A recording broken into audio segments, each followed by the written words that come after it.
You're not alone if you've had aspirations and goals that didn't come true. A staggering 92% of people claim that they never meet the goals and resolutions they make for themselves each year. Don't you think they have something in common that's preventing them from reaching their full potential? What high achievers do differently has become clear to me after researching the 8% of people who actually reach their goals. People from various walks of life make up the remaining 8%. These people can be single or married, well-educated or not, from a middle-class background or even from a wealthy one. They come from all over the world and represent a wide range of ages and ethnic backgrounds. Success-oriented attitudes govern the ideas and activities of the top 8% of the population. Some of these may be familiar to you, yet you may be practicing the opposing mentality unconsciously. Join us as we explore the 7 clever methods for altering your mindset. As a first step, make sure you've subscribed to our channel and turned on the notification option.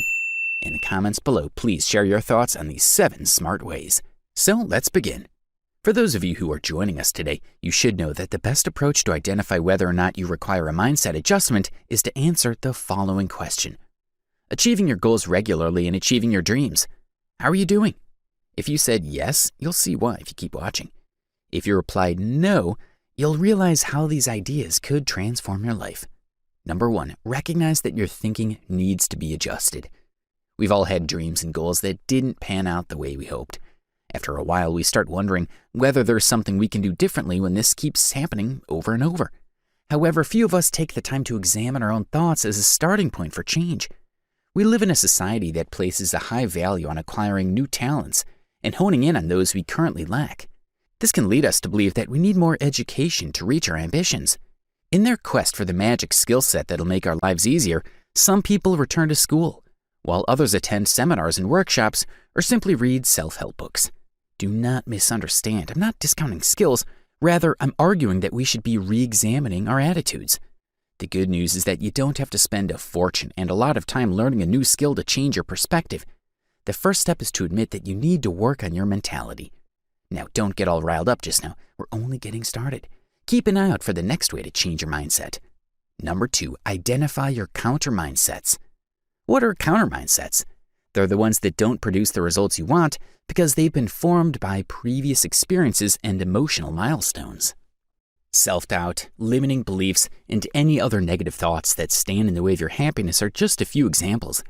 Every day, our minds process approximately 65,000 thoughts. Unfortunately, most people's outlooks are pessimistic. It's likely that you're not even aware of these automatic negative thoughts, ANTs, because they occur so frequently. Whenever you look at your monthly spending plan, that little voice in your head nags you about your careless spending habits. How about when you're looking in the mirror and someone tells you how ugly you are? We've all heard it before. If you're shy, you're less likely to approach someone new. You'll be more cautious about starting a business or changing careers after watching this. Everyone has ANTs, and we allow them to sabotage our dreams without even realizing it.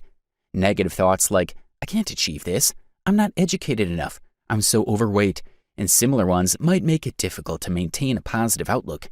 These are the voices you recognize. Attention is the first step to getting rid of ANTs in your thoughts. Observe how often you hear that sarcastic voice in your head. You'll probably find that your limiting thoughts may be pared down to a few basic concepts. To begin with, it's important to acknowledge this because we can't change what's not acknowledged. You'll be shocked at the following one. Number 3, turn the switch. Once you've identified your primary sources of negative self-talk, you'll need a strategy for turning them off.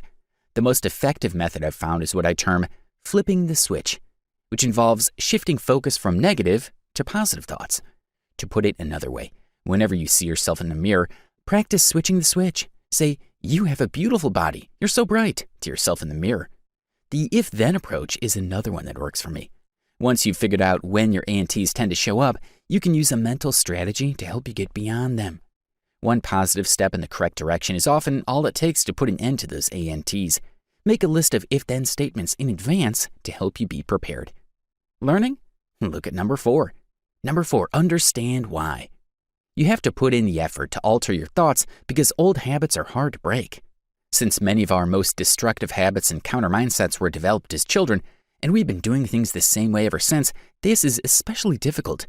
When you understand your why, You'll begin anew and choose a single goal or desire that'll have a profound impact on your life when you realize it. Weight loss, being more content in one's job, increasing the intimacy of your connection with your closest mate, finding something that has the potential to have a profound effect on your life. After all, if you're going to put in the time and effort to make something happen, it might as well be worthwhile, right? Put your why down on paper or in a notepad once you've figured it out. Not in front of the screen, handwritten with ink on paper. An important part of building motivation is doing this. Now that things are heating up, let's see number 5. Number 5, realize that motivation and willpower are not enough. It's a common misconception among most people that they may attain their goals alone via sheer force of will and sheer motivation. You may hear it from your friends and family to motivational speakers and life coaches.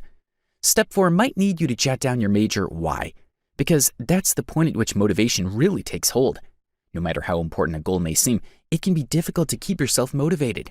That's when willpower should kick in. For this reason, Step 5 is all about recognizing those who have excelled in their fields. Recognizing that stretching your goals does not necessitate a white-knuckled approach. If you accept this, you'll be less likely to beat yourself up for stumbling or failing to follow through on your goal, which will free up your emotions so you can try again tomorrow with more optimism. You may be surprised to learn that you can begin small and work your way up to a large goal. Keep your eyes peeled for the next one. Number 6, start small so you can finish big. This may sound counterintuitive, but one of the best ways to change your mindsets and realize your dreams is by setting small, attainable goals. Start small and you'll finish big. That small? 1 push-up perhaps?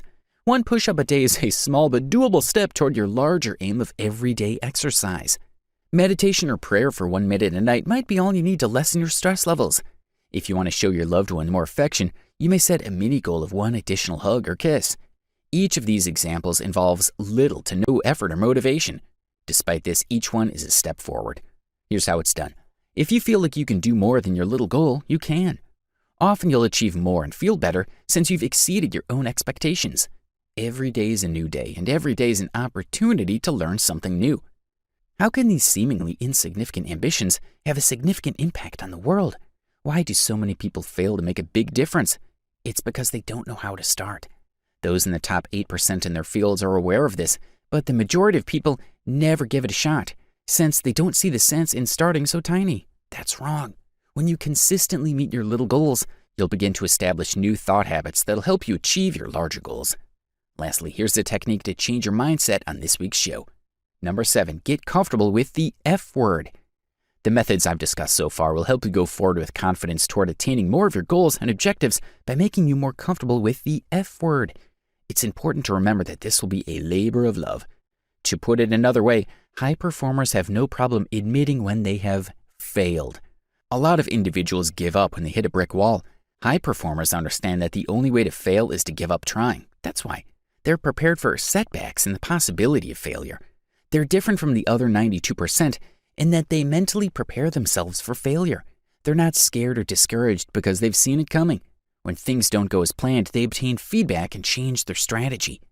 To be able to achieve this, you must first allow yourself to fail. When you don't have to worry about the end output being perfect, it's easier to learn from mistakes and make improvements that help you progress forward. You need to know that changing your mindset doesn't happen by chance. It's a conscious decision, and these 7 steps will help you get started in the correct direction. Finally, as usual, I'd love to hear your thoughts and learn from your discussion. Subscribe to our channel and turn on the notifications so you don't miss any new stuff. Let us know what you think of the 7 smart ways to change your mindset in the comments section below. Thanks for tuning in, and we'll see you again soon.